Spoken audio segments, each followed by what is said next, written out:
সাপ যখন তাওহীদের সাক্ষ্য দিলেন, উপস্থিত জানা যায় সমস্ত মানুষ অবাক হয়ে গেল। আহারে, জীবনে তো কোনোদিন সাপ কথা বলতে শুনি নাই, আজকে দেখি সাপ কথা বলতেছে। লাঠি নিয়ে আবু বকর রাদিয়াল্লাহু তাআলা আনহু যখন সাপকে মারতে উদ্যত হইল, সাপ বলতে শুরু করলো, ও আবু বকর, আমাকে কেন মারতে এসেছো? আমি তো কোনো অপরাধ করি নাই, কোনো অন্যায় করি নাই, আমার কোনো অপরাধ নাই, কেন আমাকে মারতে এসেছো? বোঝা গেল সাহাবায়ে কেরাম রিদওয়ানুল্লাহি তাআলা আলাইহিম আজমাইন উপস্থিত, আশারায়ে মুবাশশারা, জান্নাতের সুসংবাদ প্রাপ্ত সাহাবায়ে কেরাম আবু বকর, ওমর, উসমান, আলী, তালহা, জুবায়ের, সাআদ, সাঈদ, আব্দুর রহমান ইবনে আউফ, আবু উবাইদা ইবনুল জাররাহ রিদওয়ানুল্লাহি তাআলা আলাইহিম আজমাইন। সাহাবায়ে কেরাম সমস্ত সাহাবী উপস্থিত। এমত অবস্থায় স্পষ্ট ভাষায় সাপ বলতেছে, আমি কোনো অপরাধ করি নাই। বোঝা গেল অন্য অন্য সাহাবীকেও সাপ চিনে, আবার আবু বকরকেও চিনে। আবু বকরকে দেখে যখন এই কথা বলেছেন, সাপ বলতেছে যে আমি এমনিতেই আসি নাই, আমারনি আল্লাহ আন উআযিবাহু ইলা ইয়াউমিল কিয়ামাহ, আল্লাহর পক্ষ থেকে আমি আদিষ্ট হয়েছি কিয়ামত পর্যন্ত যেন এই মৃত ব্যক্তিকে, এই লাশকে আমি দংশন করতে থাকি, এমনি ভাবে আযাব দিতে থাকি। কেন কেন কেন তার এই আযাব জমিনের উপরে থাকতেই শুরু হয়ে গেল। তিনটা অপরাধ ছিল তার। কয়টা? তিনটা অপরাধ ছিল। কয়টা? তিনটা অপরাধ ছিল। প্রথম নাম্বার অপরাধ ছিল তারিকুস সালাহ, নামাজ আদায় করত না। নামাজ ছেড়ে দেওয়া কিন্তু গুরুত্বপূর্ণ, জঘন্যতম অপরাধ, মারাত্মক অপরাধ। কোন ব্যক্তি যদি হত্যা করেছে, সাহাবায়ে কেরাম এবং নবীজি হত্যাকারীকে অমুসলিম বলে নাই। জিনা করেছে জানাকারীকে অমুসলিম বলা হয় নাই। দর্শন করেছে, চুরি করেছে, ডাকাতি করেছে, এমন কাউকে কশিন কালেও অমুসলিম বলা হয় নাই। রাসূল করিম সাল্লাল্লাহু আলাইহি ওয়াসাল্লাম বলেন, মান তারাকা সালাতাম মুতাআম্মিদান ফাকাদ কাফারা বাইনাল আবদি ওয়া বাইনাল কুফরি তারকুস সালাহ। যে ব্যক্তি নামাজ পড়ল না, মুমিন যে নামাজ পড়ে না, সে কাফের হয়ে গেল। নামাজ যদি না পড়ে তাহলে ইসলামের সাথে তার কোনো সম্পর্ক। আমার ভাইরা, হযরতে মূসা আলাইহিস সালামের দরবারে একজন নারী আসলো, এসে বলল, আমি জিনা করেছি, জঘন্যতম একটা অপরাধ করেছি, জিনা করার পরে আমার পেটে বাচ্চা চলে আসছে। এখন বাচ্চা যখন ভূমিষ্ঠ হইল, নিজ হাতে গলা টিপে বাচ্চাটিকে হত্যা করেছি। ওগো পয়গম্বর কালিমুল্লাহ মূসা আলাইহিস সালাম, আপনি আমাকে তওবা করার ব্যবস্থা করে দেন, আল্লাহর কাছে বলুন, আল্লাহ পাক যেন আমাকে maaf করে দেয়। মূসা আলাইহিস সালাম বললেন, উখরুজি ইয়া ফাজিরা, এই ব্যভিচারিণী আমার দরবার থেকে বের হয়ে যান। ভাঙা হৃদয় নিয়ে মহিলাটা মাথায় আঘাত করতে করতে পয়গম্বর মূসা আলাইহিস সালামের দরবার থেকে বের হয়ে গেল। এমত অবস্থায় হযরত জিবরাইল আলাইহিস সালাম এসে মূসা আলাইহিস সালামকে বলতেছে, কেন আপনি এই জিনাকারিনীকে তওবা করালেন না, ফিরিয়ে দিলেন কেন? আপনার ডানে বামে সামনে এর চাইতে জঘন্যতম অপরাধী পাপিষ্ঠদেরকে কি আপনি দেখেন না? মূসা আলাইহিস সালাম বলেন, আহারে, একজন ব্যভিচারিণী জিনা করেছে, পেটে বাচ্চা চলে আসে, গলা টিপে হত্যা করেছে, এর চাইতে বড় জঘন্যতম পাপী কারা? জিবরাইল বলো। হযরত জিবরাইল আলাইহিস সালাম বলেন, সুস্থ থাকা অবস্থায় যারা নামাজ পড়ে না, তারা জিনাকারীর চাইতে, মানুষ হত্যাকারীর চাইতে বেশি জঘন্যতম কারা। ঠিক কিনা বলেন? নামাজ যদি কোনো ব্যক্তি না পড়ে, তাহলে তার সাথে ইসলামের ঈমানের কোনো সম্পর্ক। এক নাম্বার অপরাধ ছিল তারিকুস সালাহ, নামাজ পড়তো না। দ্বিতীয় নাম্বার যাকাত দিত না। যাকাতের অধ্যায় বলার সময় আমার নাই, যাকাত দিবেন 8টা খাতে।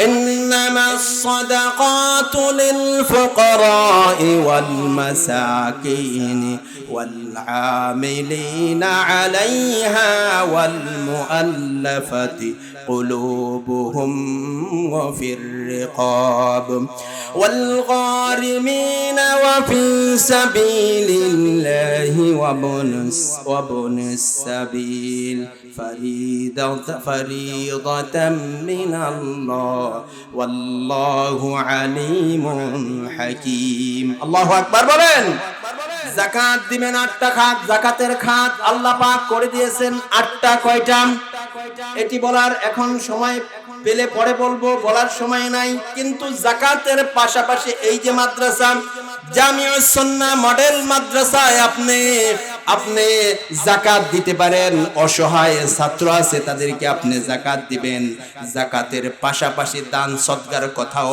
আল্লাহ সুবহানাহু ওয়া তাআলা জানিয়ে দিলেন নবীজিকে প্রশ্ন করা হলো কি খরচ করব আল্লাহ সুবহানাহু ওয়া তাআলা খরচের বিষয়টাও বলে দিলেন যে কি খরচ করব ইয়াসআলুনাকা মাযা ইউনফিকুনা কুলিল আফওয়া নবী আপনাকে প্রশ্ন করা হয় কি খরচ করব আপনি বলুন প্রয়োজনের অতিরিক্ত যেটা আছে যেই জিনিসটা অর্থটা আছে সেটাই তুমি আল্লাহর জন্য খরচ করে দাও আপনার আমার সম্পদে যখন আপনার আমার প্রয়োজন মিটে গেছে প্রয়োজন মিটে যাওয়ার পরে ব্যাংকের মধ্যে অসংখ্য টাকা জমা রেখে বসে বসে শুধু গুনতেছি আর মুছে তেল মারতেছি এমন না করে প্রয়োজনের অতিরিক্ত যখন সম্পদ হয়ে গেছে সম্পদের আল্লাহ সুবহানাহু ওয়া তাআলা সম্পদ আল্লাহর রাস্তায় খরচ করে দেওয়ার জন্য আল্লাহ পাক নির্দেশ দিয়েছেন খরচ করার জন্য কিছু খাত আল্লাহ পাক বলে দিয়েছেন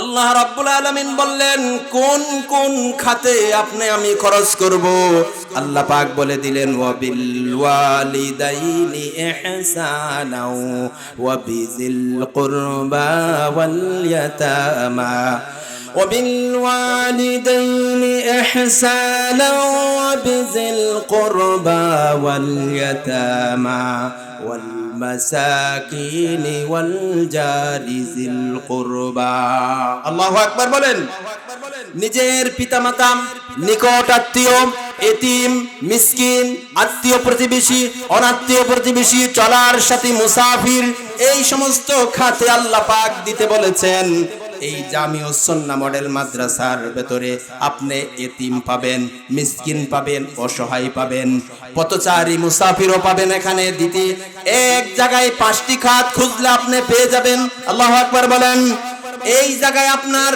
সাধারণ দান আপনি দিতে পারেন এবার সাধারণ দান যখন আপনি দিয়েছেন আল্লাহ সুবহানাহু ওয়া তাআলা আপনাকে অবশ্যই পুরস্কৃত করবেন পুরস্কারের ঘোষণাটাও আল্লাহ পাক বলে দিলেন কোরআনে কারীমের ভিতরে আল্লাহু আকবার বলেন আল্লাহ রাব্বুল আলামিন বলেন মাসালুল লাযিনা ইউনফিকুনা আমওয়ালাহুম ফি সাবিলিল্লাহি কামাসালি হাববাতিন আমবাতাত সাবআ সানাবিলা আল্লাহ পাক বলেন আল্লাহর রাস্তায় খরচ করা এর দৃষ্টান্ত হলো একটা দানার মতো যেই দানাটা থেকে 60টা ডাল বেরিয়ে গেল কয়টা ডাল 60টা ডাল বেরিয়ে গেল ফি কুল্লি সুম্বুলাতিম মিআতু হাব্বা একটা দানা থেকে 60টা ডাল বেরিয়ে গেল এক একটা ডালে 100 করে দানা হলো সব মিলায়া 700 দানা হয়ে গেল আল্লাহ রাব্বুল আলামিন বলেন ওয়াল্লাহু ইউদাইফু লিমান ইয়াশা ওয়াল্লাহু ওয়াসিউন আলিম আল্লাহ পাক বলেন এই পৃথিবীতে একটা টাকায় 700 গুণ করে যে রব্বে কারীম আপনার হাতে আমার হাতে ধরায় দিলেন সে আল্লাহ রাব্বুল আলামিনের রাস্তায় যদি খরচ করতে থাকেন 700 গুণ নয় 7000 গুণ নয় তার থেকে লক্ষ কোটি বৃদ্ধি করে কিয়ামতে আপনার আমলনামায় আল্লাহ জমা করে দিবেন আল্লাহু আকবার বলেন আর এই দানটা কখন করবেন অনেকে বলে হুজুর আছি আপনাদের সাথে যা বলেন সব আপনাদের সাথে আছি কিন্তু যখন চাওয়া হয়, হেল্প চাওয়া হয়, যে ভালো মানুষের পক্ষে সাপোর্ট করবেন, তখনও পাওয়া যায় না। অর্থনৈতিকভাবে সহযোগিতা কথা বললে ঘুরাইতে ঘুরাইতে দিন শেষ হয়ে যায়, তারপরেও খুঁজে পাওয়া যায় না। এই সংখ্যাটাই অধিকাংশ বেশি দেখা যায়, ঠিক কিনা বলেন? এই খরচ করতে হবে আপনি, আজ না কাল, কাল না পরশু, কখন করবেন? আপনার খরচটা আপনার নিজেকেই করতে হবে। আপনার পিঠ যদি চুলকায়, নাতিকে যদি বলেন নাতি পিঠটা চুলকায় দাও, সে যেই জায়গায় চুলকাবে, ডানে দিলে বামে, বামে দিলে উপরে, উপরে দিলে নিচে, জায়গা মতো চুলকানি পড়বেই না। আর কষ্ট করে যদি চুলকানির জায়গায় নিজের হাতটা পৌঁছাতে পারেন, একবার চুলকানি দিলে চুলকানি শেষ হয়ে যাবে, ঠিক কিনা বলেন? সুতরাং আপনাকে খরচ করতে হবে। আর খরচ মৃত্যুর পরে করার কোনো সুযোগ আল্লাহ পাক রেখে দেন নাই। আল্লাহ পাক বলেন মৃত্যুর পূর্বেই তোমাকে খরচ করতে হবে। ওয়া আনফিকু মিম্মা রাযাকনাকুম মিন ক্বাবলি আন ইয়াতিয়া আহাদাকুমুল মাউত। আল্লাহু আকবার বলেন। আল্লাহ পাক বলেন আমার রাস্তায় খরচ করো মৃত্যু আসার পূর্বে। কখন? মৃত্যু আসার পূর্বে। ফায়াকুল রাব্বি লাউলা আখরতানি ইলা আজালিন করিব। যদি মরার আগে, মৃত্যুর পরে যদি না খরচ করেন, মৃত্যু যখন চলে আসলো সেই সময় যদি বলেন আহারে আল্লাহ একটু সময় আমারে দেন, একটু সময় আমারে দেন, আমি আল্লাহর রাস্তায় খরচ করে আসি, একটু সময় যদি আমাকে দিতেন, ফাআসাদদাকা ওয়া আকুম মিনাস সালিহিন, দান সদকা করব আল্লাহর রাস্তায়, সব দিয়ে দিব। আল্লাহ পাক জানিয়ে দিলেন না না না না, ওয়ালা ইউআখিরাল্লাহু নাফসান ইযা জাআ আজালুহা ওয়াল্লাহু খাবীরুম বিমা তা'মালুন। মৃত্যুর যখন সময় চলে আসবে, এক সেকেন্ড আগেও করা হবে না, পরেও করা হবে না। মৃত্যুর নির্ধারিত সময়ের আগে মরবে না মানুষ, বাহানায় হোক, ওসিলায় হোক, মরণ যেখানে আছে সেখানে তার যাওয়াই লাগবে, আর খাবার যেখানে আছে সেখানে তার যাওয়াই লাগবে।